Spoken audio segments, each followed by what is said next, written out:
Polresnya cuma dipukulin doang gitu loh. Udah kamu yang bunuh, kamu yang nusuk, kamu yang merkosa. Ya tiba-tiba pelimpahan lagi, sedangkan saya tanda tangan aja. Enggak, apa enggak. Tapi kamu tahu isinya BAP itu? Nggak tahu lah kak, jangankan tahu isinya, saya bikin BAP ini aja nggak tahu. Tiba-tiba pelimpahan lagi yang kasus Vina ini, apa-apaan pak kata saya. Kalau Ucin tuh nggak kemana-mana, ada sama Aldo aja di kamar. Jangan juga mulutnya terlalu kotor. Makanya ini saya lihat ini, kita netizen ini dirubah lah otaknya dulu biar lebih cerdas dan bersih. Sebenarnya netizen ini dahulunya baik, sekarang aja jadi jahat seperti monster, pembela kejahatan. Ingat ya, seberapa banyak umpatan kalian, seberapa hebat hujatan kalian, pahala kalian itu mengalir kepada saya. Apa yang kalian hujat, apa yang kalian kritik, dosa saya mengalir kepada kalian. Ingat satu hal, fiat justitia roit kailu, tegakkan keadilan sekalipun langit akan runtuh. Kembali lagi bersama saya di seputar artis.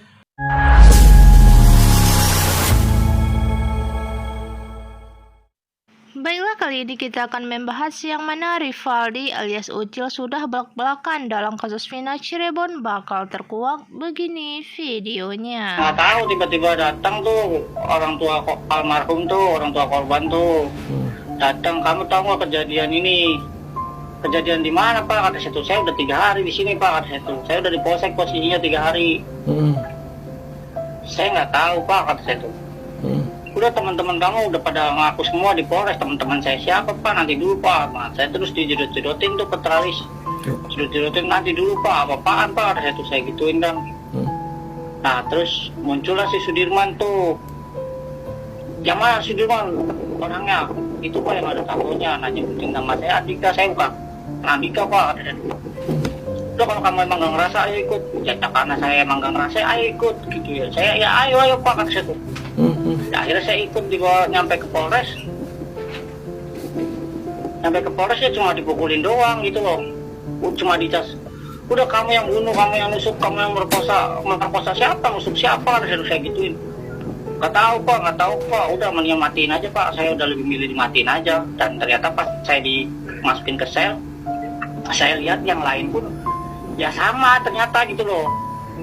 Yang lain yang barengan sama saya itu sama, mereka juga digituin gitu loh. Tapi waktu itu yang lain itu kamu nggak kenal? Yang lain pun nggak kenal. Enggak, di Polda cuma proses buat penyembuhan doang. Di Polda berapa lama kamu dia? Ya sekitar 3 bulanan lah, 2 bulan 3 bulanan lah. Terus saya kan ada kasus yang sajam itu ya, saya akhirnya tuh dikembaliin ke Polsek. Terus? Kembaliin ke Polsek, terus saya dititipin ke rutan pelabuhan. Terus saya sidang yang kasus sajam itu. Oh, terus hasilnya dari kasus? Nah, terus 1 tahun 6 bulan vonisnya. Setelah divonis dalam kasus penganiayaan teman wanitanya, Rivaldi lalu dilimpahkan dalam kasus Vina. Ya tiba-tiba pelimpahan lagi, sedangkan saya tanda tangan aja. Enggak, apa enggak. Tiba-tiba pelimpahan lagi yang kasus Vina ini. Apa-apaan pak, kata saya udah marah-marah di tempat persidangan. Apa-apaan pak, kata saya tuh. Tiba-tiba pelimpahan lagi, saya tanda tangan aja. Enggak, kata saya, sampai mati pun saya enggak pernah tanda tangan, kata saya tuh. Setelah di BAP itu ada BAP lain nggak Cil? Enggak ada. Tanda tangan juga nggak ada? Ya saya tanda tangan yang di Polsek doang. Yang di Polres saya nggak pernah tanda tangan. Saya sampai didatangin ke ruang tahanan tuh, saya suruh tanda tangan tuh saya tetap nggak mau. Tapi kamu tahu isinya BAP itu? Nggak tahu lah kak, jangankan tahu isinya, saya bikin BAP ini aja nggak tahu, kata saya tuh. Saya nggak mau tahu juga saya, karena saya nggak tahu apa-apa, kata saya tuh. Saya suruh tangan tangannya nggak mau lah, kata saya tuh. Terus tapi akhirnya kamu tahu isi BAP-nya itu pas di mana? Saya tahu pas setelah dakwaan. Oh, pas setelah dakwaan itu apa isinya Cil waktu itu di BAP-nya itu? Ya, Masih ingat nggak? saya yang nusuk, saya yang merkosa, apalah setelah langsung. Ya poin-poinnya itulah gitu loh. Ya saya bantah semua dari awal persidangan juga saya bantah. Jangankan untuk mengetahui masalah BAP itu pak, kata saya tuh, yang mulia, saya untuk tanda tangan aja saya enggak, kata saya bisa buktikan nih tanda tangan saya. Terus ya saya tanda tangan di depan hakim ya. Ya harapan saya semoga terbuka seluas-luasnya gitu loh. Dan saya bisa kumpul lagi sama keluarga, bisa jagain adik-adik saya gitu loh. Emang terakhir Ya, komunikasi? saya yakin ya Allah tidak akan pernah tidur gitu loh. Amin. Nanti pengadilan sesungguhnya mah nanti di akhirat nanti. Selamat siang. Tadi di dalam memantau secara langsung, sempat tertutup terus dibuka kembali. Nah, aku melihatnya ini seperti apa? Ya, yang pertama mungkin waktu awal hakim menyatakan sidangnya tertutup untuk umum karena ada sebuah persepsi yang dimiliki oleh hakim, yaitu di dalamnya kasus ini adalah termasuk kasus kesusilaan, tindakan asusila. Sehingga tindakan asusila itu kan tindakan yang harus disaksikan secara tertutup oleh para pihak yang beracara.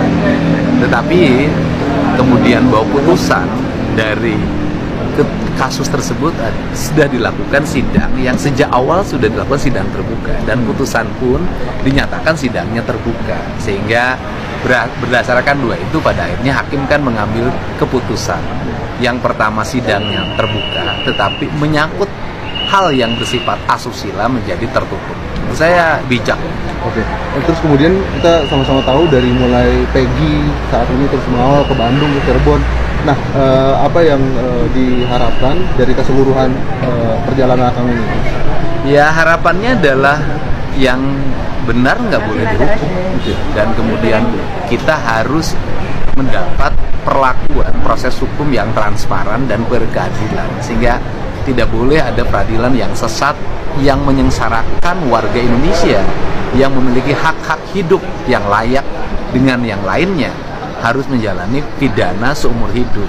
Sehingga kita berharap melalui sidang PK ini keadilan masih bisa didapatkan oleh 7 terpidana. Amin. Dan 8 dengan sakat tapal yang sudah bebas, tetapi kan dia ingin terbebas dari status sebagai narapidana. Oke. Nah, tapi kan sebelum ini nanti akan ke MA, sementara itu Peggy kemarin bebas. Nah, kemungkinan netizen juga berpikir, nah ini bisa aja bebas juga. Nah, hidup ini tidak boleh berprasangka buruk. Hidup ini harus berangkat dari optimisme. Kalau kita optimis mereka bebas, saya yakin akan bebas. Gitu. Jadi saya yakin juga akan mendapat hakim yang adil, yang mampu membebaskan mereka. Karena apa? Karena doa banyak orang itu akan berpuncak pada keberhasilan. Yakin saja. Kalau nggak yakin ngapain PK? Terus kemudian ada juga beberapa yang mengaitkan dengan majunya Kang Deddy di pilkada Jawa Barat. Nah, ini untuk memisahkan yang ngaitin antara Andi, aku bukan saya. ya, untuk memisahkan persepsi ini antara gimana? Politik dan keadilan. Begini. Ini orang harus ngerti. Esensi memimpin apa sih? Esensi memimpin itu adalah ingin agar rakyatnya mendapat keadilan terhadap kepemimpinannya. Walaupun kekuasaan eksekutif dan yudikatif itu berbeda, tetapi ini adalah pembelajaran penting. Kenapa ini terjadi? Ini terjadi karena apa? Karena pada waktu itu semua pihak tidak peka, tidak melakukan pendampingan secara baik. Kemudian jangankan waktu itu, sampai hari ini dari pemerintah di sini kan nyaris sampai lurah pun nggak ada yang mendampingi mereka, camat pun nggak ada yang mendampingi. Ke depan kepemimpinan saya sebagai gubernur tidak boleh lagi ada aparatur negara yang membiarkan rakyatnya mendapat derita dari ketidakadilan hukum. Benar atau salah, mereka harus hadir karena setiap orang memiliki asas praduga tak bersama. Ya. Terima kasih banyak. Di sini juga jadi saksi. Ya nanti permintaan dari tim kuasa hukum saya menjadi saksi, kan seperti saksinya sakat tapal. Ya. Apa itu tidak mengganggu proses pencalonan? Yang terganggu apa? Jadi tetap bisa jalan dulu. Enggak, saya yang tanyakan yang terganggu apa? Pencalonan itu kan satu, pendaftaran sudah. Dua, persyaratan administrasi sudah dipenuhi. Kemudian yang berikutnya nanti ada jadwal debat, ada jadwal kampanye. Emang calon gubernur tuh sesibuk apa sih? Coba dicek, nggak ada yang sibuk, kok biasa aja. Terus yang kedua, kan kalau bagi saya bertemu warga kan bukan hal yang baru. Bukan yang saya sekarang tiba-tiba jadwal saya harus penuh untuk bertemu dengan warga, membuat jadwal sendiri. Enggak, saya hari ini itu berkunjung ke warga tidak ada satupun jadwal yang saya buat. Jadi saya tidak membuat jadwal kunjungan kerja. Jadwal yang saya jalani hari ini adalah seluruhnya undangan dari warga. Undangnya macam-macam. Ada yang undangan wayang golek karena nikahan, ada undangan karena nyunatin anaknya, ada undangan yang syukuran hajat laut, syukuran hasil panen, ada yang undangan peresmian kantor desa. Jadi setiap hari saya hari ini harus mengikuti undangan yang dibuat oleh warga, termasuk malam hari ini syukuran hari jadi desa. wayang golek dalang Dadan Sunandar Sunaria di Kerawang. Jadi saya termasuk calon yang gratis. Asal mau datang, asal mau makam, dan asal mau bicara gitu. Jadi relatif tidak membuat jadwal seperti orang berkunjung ke sini nanti disiapin orangnya, dikausin. Saya enggak. Ya, santai. Terima kasih. Baiklah, maka dapat kita simpulkan kronologi terlibatnya Rivaldi Aditya Wardana alias Ucil dalam kasus Vina Cirebon akhirnya terbongkar. Rivaldi sendiri diketahui sebelumnya disebut terpidana dengan kasus yang berbeda. Namun sebelumnya juga nama Rivaldi alias Ucil sempat heboh lantaran dikabarkan terkait dengan tewasnya Eki dan Vina melalui media sosial. Dari ke-8 terpidana saat ini hanya Rivaldi yang disebut-sebut sebagai orang yang dekat dengan geng motor. Nah, setelah perjalanannya proses sidang peninjau kembali PK yang diajukan oleh para terpidana kasus Vina Cirebon, akhirnya Rivaldi alias Ucil bablakan soal kejadian yang sebenarnya terjadi di kasus Vina Cirebon. Dalam sebuah video wawancara secara live streaming, Rivaldi mengatakan bahwa dirinya tidak mengetahui perkara kasus Vina Cirebon yang menewaskan Eki Vina pada 2016 silam. Ia mengaku tidak mengetahui sama sekali perihal kasus Vina Cirebon tersebut. Ia nggak tahu, tiba-tiba orang tua korban datang dan bertanya, "Kamu tahu nggak kejadian ini?" Saya tanya, "Kejadian apa, Pak?" "Saya udah 3 hari sini, polsek. Saya posisinya sudah di polsek selama 3 hari. Rivaldi seperti dikutip di YouTube TV One. Kemudian kata Rivaldi, orang tersebut memberitahu bahwa teman-teman dirinya sudah pada mengakui semua. "Teman-teman saya siapa, Pak?" "Nanti dulu." Terus saya dijedotin ke teralis. Kemudian saya bertanya, "Nanti dulu ada apa kok saya digituin?" kata Rivaldi. Tak lama kemudian lanjut Rivaldi muncullah sosok Sudirman. Kemudian dia tanya polisi untuk menunjukkan siapa orangnya. Sudirman ditanya polisi siapa orangnya, kemudian Sudirman menunjuk saya, bilang itu Pak yang ada tatonya, dan nyebutin nama Andika. Terus saya jawab, "Nama saya bukan Andika, Pak," katanya. "Ya udah kalau kamu nggak ngerasa, yuk ikut." Ya karena saya nggak ngerasa ya akhirnya saya ikut dan dibawa ke Polres, tambah Rivaldi. Sesampainya di Polres, kata Rivaldi, dirinya mengaku hanya dipukulin dan disuruh ngaku bahwa dirinya yang membunuh, memperkosa, dan menusuk. Saya hanya menjawab, "Nusuk siapa?" Saya bilang berkali-kali, "Nggak tahu, Pak," dan di posisi itu saya bilang, "Mending saya dimatiin aja," ucapnya. Setelah itu lanjut Rivaldi, dirinya langsung dimasukkan ke dalam sel dan melihat terpidana yang lain sama seperti dirinya yang telah mengalami penyiksaan. Pas masuk ke dalam sel, saya melihat orang lain yang bareng saya kondisinya telah mengalami penyiksaan dan saya tidak mengenal mereka. Usai dipaksa mengaku, Rivaldi akhirnya dipindahkan ke Polda Jawa Barat untuk menjalani sidang penganiayaan teman wanitanya. "Saya di Polda cuma buat proses penyembuhan sekitar 2 atau 3 bulanan, kan saya ada kasus sajam, kemudian saya dikembalikan ke Polsek, terus saya dititipin di rutan pelabuhan dan saya sidang kasus sajam itu, hasilnya divonis 1 tahun 6 bulan katanya."